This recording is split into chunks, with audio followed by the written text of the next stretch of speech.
Ibu hamil nih jangan kayak makan ikan-ikanan gitu, nanti anaknya bau anyir, entah asinya anyir seperti itu. Nah, mungkin dari segi gizi, mungkin dari segi kakaknya mungkin benar nggak sih kak kalau misalnya makan ikan terlalu banyak nih asi kita jadi bau amis gitu ke anaknya. Ini namanya mitos. Mitos itu sebenarnya harus kita hindari. Sebenarnya makan ikan tidak ada ngaruhnya untuk asin jadi amis. Sebenarnya malah itu sangat penting karena bernutrisi.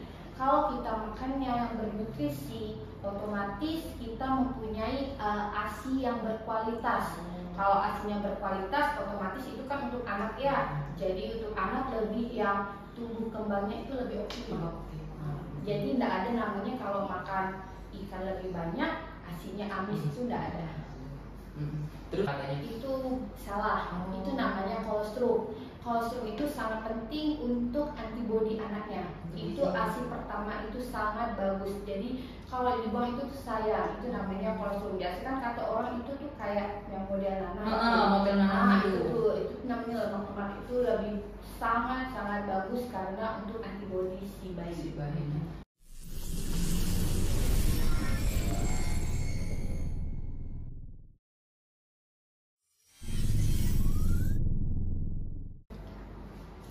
Assalamualaikum warahmatullahi wabarakatuh. Selamat sore, salam sejahtera untuk kita semua. Kembali lagi bersama saya Ilhamsyah. Saya di sini sebagai host di podcast Klinik Harum Medika, solusi sehat keluarga Anda. Pada kesempatan sore hari ini kita kedatangan tamu spesial, ahli gizi. Boleh perkenalkan kak namanya? Saya Eva. Saya bekerja di Puskesmas Siantan Hilir. Oke, kali ini kita kedatangan ahli gizi dari Siantan Hilir. Selamat sore Kak Epa.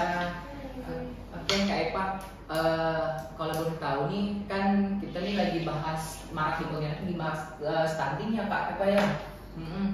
Stunting ini kan kayak gimana ya?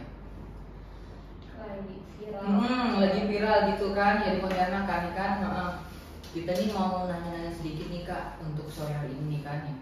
Kira-kira nih kalau misalnya ibu hamil nih kan biasa kan stunting harus dicegah dari kandungan kan, dari dalam kandungan nih. Kalau bisa tuh dari kita mau menikah catin. Catinnya. Catin itu kita wajib kalau di puskesmas itu ada pemeriksaan HB karena HB itu kan menunjang untuk nanti pas mereka hamil. Ya, ibu hamil itu kan HB-nya itu harus yang dalam kondisi normal. Jadi minimal HB itu kalau untuk ibu hamil atau wanita dewasa itu kan 12,5 ke atas. Jadi kita antisipasinya tuh dari mereka catin ataupun dari yang dewasa yang lagi pra remaja dari SMA itu terus nanti sampailah dia melahirkan. Jadi stunting itu sebenarnya bisa dicegah ya Kak Eva ya? Stunting itu bisa dicegah. Stunting itu kan artinya pendek. Biasanya kan orang tuh bilang, oh mak bapaknya pendek nih, jadi otomatis anaknya pendek. Itu salah. Stunting itu bisa dicegah. Salah satunya dengan pola hidup, makan yang sehat, bergizi dan nutrisi. Nah untuk makanan nih Kak Eva, tadi kan ada menyinggung sedikit ada seperti makanan yang sehat ya. Mungkin bisa dipaparkan ke teman-teman mungkin makanan apa sih yang sekiranya buat para biar anaknya nggak stunting nih, mungkin bisa dijelaskan mungkin sedikit. Kalau untuk anak stunting itu sebenarnya tuh banyak pemeriksaan ya, nggak menonton stunting itu pendek, kita bilangnya stunted. Jadi kalau stunting itu kita perlu ada pemeriksaan lengkap. Terus kalau untuk pola makannya, terutama kita harus butuh karbohidrat. Karbohidrat itu bisa dari kayak beras, yang nasi, terus bisa kentang ataupun bubur atau dari tepung-tepungan. Terus yang kedua itu protein hewani. Protein hewani itu sangat penting karena itu untuk menjadikan otot-otot anak itu. Contohnya bisa dari ikan, dari daging-dagingan, ataupun telur. Terus yang ketiga itu yang paling penting itu lemak. Lemak itu sangat penting untuk mengganti jaringan ototnya. Kan lemak itu bisa dari santan ataupun minyak ataupun kayak keju, makanan ditambah yogurt juga nggak masalah. mungkin bisa tadi udah dijelaskan sama Kak Eva masalah makanan-makanan yang bisa untuk ibu-ibu atau catin yang mau menikah mungkin bisa dicegah untuk anaknya biar gak stunting. Terus nih Kak Eva, kan ada istilah nih untuk makanan tuh harus 5 sehat, 4 sehat 5 sempurna. Nah, untuk kayak gitu tuh makanan apa aja sih Kak Eva yang biasa disebut untuk 4 sehat 5 sempurna? Sebenarnya sekarang udah nggak ada lagi namanya 4 sehat 5 sempurna. Semuanya kembali ke gizi seimbang. Awalnya itu kan gizi seimbang itu yang cukup ada karbohidrat, protein hewani, ada nabati, sayur-sayuran dan buah. Dan sekarang itu sebenarnya yang lebih penting itu tadi 3, ada karbohidrat, protein hewani, sama lemak. Kalau gizi seimbang itu sebenarnya bagus, tapi yang memang lebih penting itu yang 3 poin itu. Kalau untuk gizi seimbang itu yang karbohidrat itu bisa disebutkan tadi itu yang dari nasi, jagung, kayak beras itu. Terus yang protein hewaninya bisa dari ikan-ikanan, daging-dagingan merah ataupun telur. Terus yang kalau yang nabati bisa dari tahu tempe, kacang-kacangan, terus sayur-sayuran bebas sih sayur-sayurannya, kayak sayur-sayuran hijau yang lebih penting itu kan kayak wortel yang lebih sering untuk anak ibu-ibu itu kan yang lebih gampang ya udah wortel karena udah lebih tahu nih vitamin A untuk anak, terus mata gitu. Jadi sekarang nih kalau misalnya untuk 4 sehat 5 sempurna ini udah nggak ada, tapi diganti dengan gizi seimbang. Terus nih Kak, untuk misalnya nih untuk teman-teman nih para penonton di rumah nih, kalau misalnya untuk makanan ibu hamil nih sekiranya nih biar anaknya bagus nih, gizi seperti apa sih yang boleh dipenuhi untuk ibu-ibu hamil gitu atau menyusui gitu kan? Kalau yang untuk ibu hamil itu kan sebenarnya tidak ada pantangan tuh, tetapi harus cukup dengan yang gizi seimbang itu dari karbohidrat, terus protein hewani, nabati, sayur-sayurannya gitu kan. Cuma nutrisinya tuh harus tercukupi. Seperti kalau kan misalnya ibu hamil itu kan yang makan nih 2, jadi makannya tuh harus lebih dari 1 porsi. Karena yang makan ibunya terus yang di dalam lagi. Jadi ibu hamil itu harus cukup dengan nutrisi, karena kan kembali lagi nanti ini untuk lebih untuk jaga kesehatan ibu sama janinnya. Terus untuk makanannya tuh sama aja sih Bang sebenarnya. Untuk yang ibu hamil itu yang harus yang makanan yang bervariasi, kayak itu yang lebih ke tinggi zat besi, yang ada kandungan asam folat kayak itu kan, untuk yang nambah vitamin janinnya. Oke Kak, mungkin kalau misalnya di kampung-kampung nih Kak, terutama di kampung saya nih kan, masih ada mitos kayak misalnya ibu hamil nih jangan kayak makan ikan-ikanan gitu, nanti anaknya bau anyir, entah asinya anyir seperti itu. Nah, mungkin dari segi gizi, mungkin dari segi kakaknya mungkin benar nggak sih Kak kalau misalnya makan ikan terlalu banyak nih asi kita jadi bau amis gitu ke anaknya? Itu namanya mitos. Mitos itu sebenarnya harus kita hindari. Sebenarnya makan ikan tidak ada ngaruhnya untuk asi jadi amis sebenarnya, malah itu sangat penting karena bernutrisi. Kalau kita makannya yang bernutrisi, otomatis kita mempunyai ASI yang berkualitas. Kalau ASInya berkualitas, otomatis itu kan untuk anak ya. Jadi untuk anak lebih yang tumbuh kembangnya itu lebih optimal. Jadi tidak ada namanya kalau makan ikan lebih banyak, ASInya amis itu tidak ada. Terus kan biasanya Kak, kalau di kampung-kampung nih, terutama kampung saya nih, kan kalau misalnya ASI nih baru pertama keluar nih, dia langsung dibuang gitu, nggak boleh dimakan gitu, nggak boleh dikasih ke anaknya, katanya itu racunnya katanya. Itu salah. Itu namanya kolostrum. Kolostrum itu sangat penting untuk antibodi anaknya. Itu ASI pertama itu sangat bagus. Jadi kalau dibuang itu tuh sayang. Itu namanya kolostrum. Biasanya kan kata orang itu tuh kayak yang model nanah. Model nanah itu namanya lemak-lemak itu lebih sangat bagus karena untuk antibodi si bayi. Nah, untuk teman-teman di rumah tuh anak ibu hamil yang baru menyusui atau asinya baru pertama kali keluar, jangan dibuang. Itu bermanfaat bagi antibodi si bayinya itu sendiri. Seperti dia Kak ya. Terus Kak, untuk makanan nih, makanan untuk kawan-kawan di rumah mungkin ada yang mau diet mungkin kan. Untuk makanan pola diet tuh kayak gimana sih Kak? Apakah jangan menonton ke karbohidrat atau dibanyakin protein atau seperti apa sih Kak untuk kalau yang untuk diet itu sebenarnya sama, makanya tetap 3 kali sehari, 2 kali snack. Yang dikurangi itu sebenarnya porsi makannya aja, tapi harus cukup dengan aktivitas fisiknya, terus minumnya lebih cukup kayak yang 2 liter satu hari, terus yang bervariasi dan istirahat juga lebih penting. Jadi nggak ada istilah buat kayak lagi diet nih saya nggak mau makan dulu nih segala macamnya. Iya, itu salah sebenarnya. Biasanya kan ada diet nih yang nggak mau makan nasi, itu salah. Karena kita butuh energi, setiap harinya kita butuh energi dan kita juga beraktivitas fisik. Lalu nanti nggak makan, aktivitasnya lebih besar, malah nanti loyo, khususnya sakit. Iya. Nah buat teman-teman di rumah kalau lagi diet atau lagi menjalani diet, makan tetap wajib makan ya Kak ya. Makan tetap yang gizi seimbang. Gizi seimbang tadi yang telah disebutkan tadi sama Kak Eva.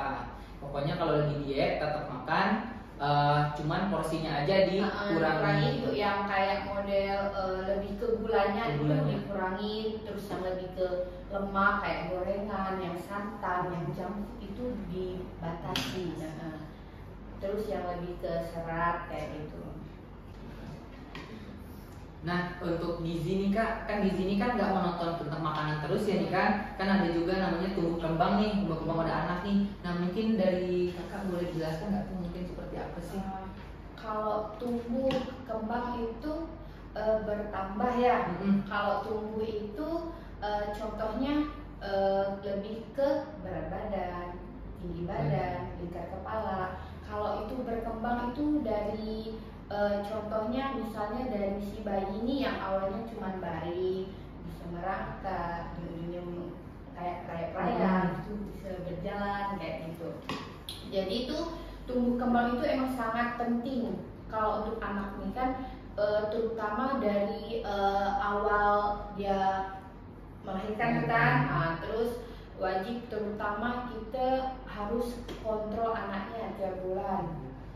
Terus kita lihat lagi kalau misalnya 0 sampai 6 bulan itu kan sebenarnya wajib ASI eksklusif, ASI saja tanpa makanan lain. Sedangkan air putih aja itu dilarang karena kandungan ASI itu udah lengkap sekali untuk si bayi. Terus yang kedua, tiap bulannya anaknya boleh timbang nih, boleh ke vaskes terdekat ataupun bayinya datang ke klinik itu untuk diukur panjang badannya, berat badannya, lingkar kepalanya, ada nambah atau tidak di tiap bulannya. Kalau misalnya kan nggak ada nambah nih, kok anak saya udah makannya cukup, terus asinya saya pun bagus, itu kan banyak gitu kan, dia lahap gitu kan, kok berat badannya nggak naik, otomatis kan nanti itu ada pemeriksaan lanjutan nih, kayak misalnya ada pasien nih datang nih ke klinik Harum nih, datang mau timbang anaknya, terus otomatis kan dia ada bawa buku dicatat lah tuh ya kan, awalnya berat badan 6,8 kg, datang nih cuman tetap 6,8 kg, otomatis kan ibu ini bertanya-tanya nih, aduh kok anak saya nggak naik-naik nih. Udahlah kita konsulkanlah ke dokter, siapa tahu kan entah kita kan nggak tahu nih yang orang awam nih, kalau dokter nih kan bisa menjelaskan entah anaknya tuh lagi ada sariawan kah di mulut atau lagi tumbuh gigi gitu kan, bisa ada pemeriksaan langsungnya kayak gitu. Kalau tumbuh kembang kan otomatis nih kita nih setiap anak tuh kan beda-beda ya, nggak boleh disamakan. Anaknya si ibu aja 9 bulan udah bisa jalan, ini 9 bulan nggak bisa jalan, itu salah sebenarnya, nggak boleh banding-bandingkan kayak gitu karena setiap anak itu berbeda-beda. Jadi kan kita nih tahu nih, orang tua nih kan perkembangan anaknya nih orang tua lah lebih tahu kan. Jadi kita lihat lagi kan ada namanya di buku PIN tuh, buku KMS tuh dari hamil itu kan kita dapat, jadi kita tuh bisa lihat di situ umur, misalnya umur anak kita 3 bulan, seharusnya bisa merangkak, kok anak saya nggak bisa merangkak. Jadi ibunya coba dulu di rumah, kalau ibunya latih terus kan, tapi kok anaknya malah nggak mau itu, ataupun kayak yang model lebih apa tuh, kita nggak tahu nih kan anak saya ini ngapa, otomatis ibu bisa lanjut ke vaskes ataupun ibunya ke dokter, nggak ada masalah. Seperti itu ya. Kak, mungkin kalau misalnya di kampung nih kan, lebih kalau misalnya anak nih baru ibaratnya kan 6 bulan dari kan dikasih ASI eksklusif ya. Sebelum 6 bulan nih biasanya kalau kampung kan kasih entah mungkin air, nasi itu yang belum masak tuh air rajinnya. Nah itu bagaimana sih Kak? Buat itu sebenarnya nggak boleh dilakukan karena kan air tajin itu kan udah yang kental banget kan.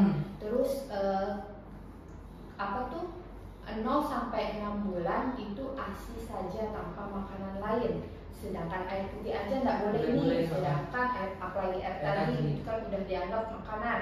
Lambung anak kecil kan cuma yang sebesar kelereng ya. Otomatis kalau udah dia di masuk kan takutnya ada luka. Biasanya kan kadang tuh anak tuh diare gitu kan.